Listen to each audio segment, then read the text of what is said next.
Bonjour et bienvenue dans cette vidéo. Je vais vous présenter l'actualité du Barça aujourd'hui, en ce mercredi 4 octobre 2023. Si vous êtes nouveau sur la chaîne, ici je parle généralement de l'actualité du Barça. Donc n'hésite pas à t'abonner, et appuyer sur le bouton j'aime pour me soutenir. Voici mon compte TikTok, pour les intéressés. Merci, et commençons.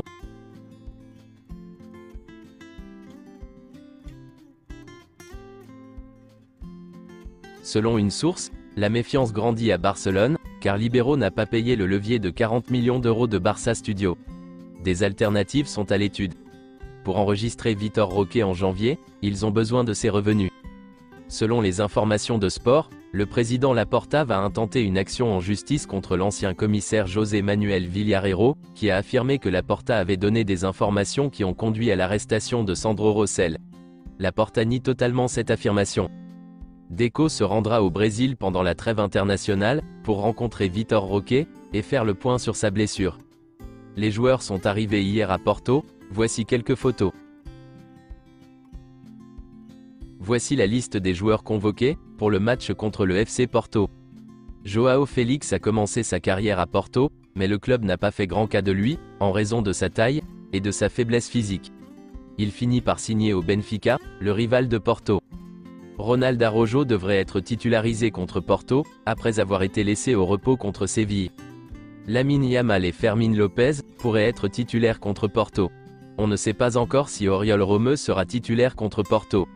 Gundogan pourrait être le pivot, avec Gavi et Fermín López comme intérieur.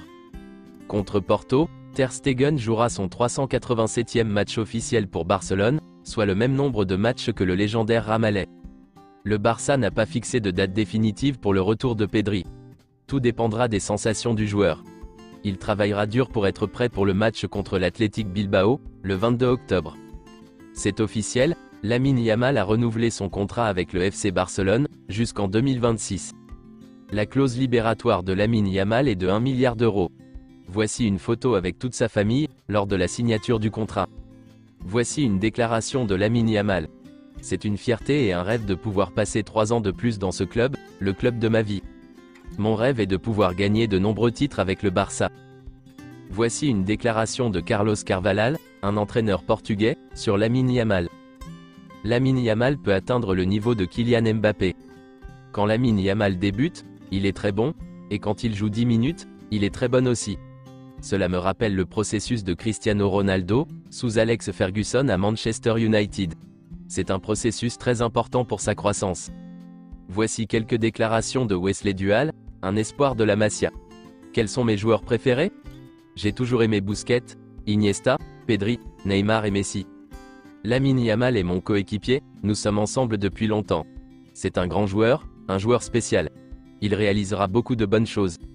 Selon Fabrizio Romano, le FC Barcelone a tenté de détourner le transfert de Sergi Altimira au Betis, en août. Matteo Almani voulait essayer de faire signer Altimira en déclenchant la clause pour le ramener au club, mais le choix clair de rejoindre le Betis avait déjà été fait, et la transaction était déjà avancée. Le FC Barcelone n'en finit pas d'étudier les différents profils abordables, et susceptibles de renforcer le club. Actuellement, les Blaugrana aiment bien récupérer des joueurs en fin de contrat. Aussi, l'institution catalane regarde beaucoup du côté du Brésil, afin de voir si des pépites émergent sur la planète football. Comme c'était le cas avec Vitor Roque. Une romance entre FC Barcelone et le Brésil pourrait renaître.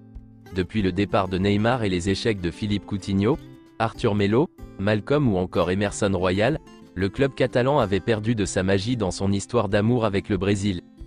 Il faut dire qu'au Barça, les joueurs brésiliens occupent une place importante dans le cœur des supporters.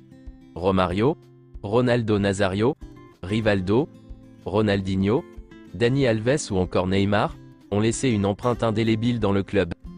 Après le départ du Neymar au PSG, cela a été un peu plus compliqué pour les Brésiliens du FC Barcelone. Mais dernièrement, le club n'a pas abandonné l'idée d'attirer d'autres joueurs auriverde. Après les signatures de Rafinha, l'année dernière, et Vitor Roque, cet été, les Blaugrana songent à signer un milieu de terrain évoluant au Corinthians. En effet, le FC Barcelone suit de très près à la pépite Gabriel Moscardo, selon Mundo Deportivo.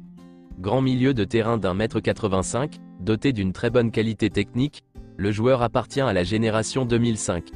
Comme un certain Vitor Roque. Deco et aime beaucoup le milieu défensif des Corinthians, Gabriel Moscardo. Le FC Barcelone l'a contacté, pour lui faire part de son intérêt. Ce n'est pas un hasard si le Barça se met à nouveau à observer du côté de Brésil. En effet, son ancien joueur portugais, Deco, est devenu directeur sportif du club en août dernier, et possède de nombreux contacts au pays. Avec lui, peut-être que le Brésil et le Barça se réconcilieront. Voici quelques déclarations de Sandro Rosell, sur l'affaire Negreira. Javier Tebas nous a accusés, Bartomeu et moi, sur la base d'un papier d'un homme mort, alors que nous n'avons aucun lien. Nous envisageons d'intenter une action en justice en raison d'une fausse accusation. Parfois, j'ai des hallucinations en voyant la façon dont Javier Tebas attaque le Barça ou le Real Madrid, lorsqu'ils sont ses patrons. Je ne comprends pas. Florentino Pérez intouchable? Je dirais que le Barça est une cible. Nous avons pu profiter de la meilleure équipe de l'histoire pendant ces années, et c'est pour cela qu'ils nous retiennent. Il y a beaucoup d'envie et d'exagération des choses. Je savais qui était Negreira. Il faisait des rapports d'arbitrage pour nous. Toutes les grandes équipes du monde l'utilisent. Il y a eu un grand tapage, comme cela arrive tous les 4 ou 5 ans au Barça. Ils ont juste déformé l'affaire Negreira parce qu'après les enquêtes, ils n'ont rien trouvé. Montrez-moi un match où l'arbitre nous a aidés. Je peux en montrer beaucoup où il ne nous a pas aidés. Nous avons perdu des championnats lors du dernier match, à cause d'erreurs d'arbitrage.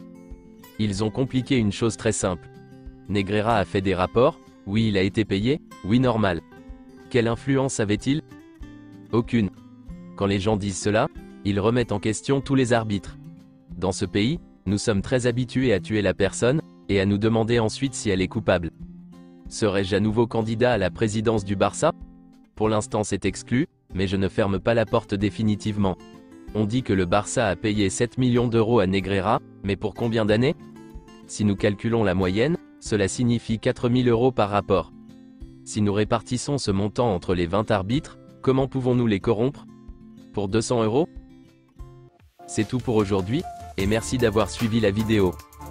Mettez un j'aime si la vidéo vous a plu, et n'hésitez pas à vous abonner, pour ne pas manquer les prochaines vidéos. Merci et à bientôt.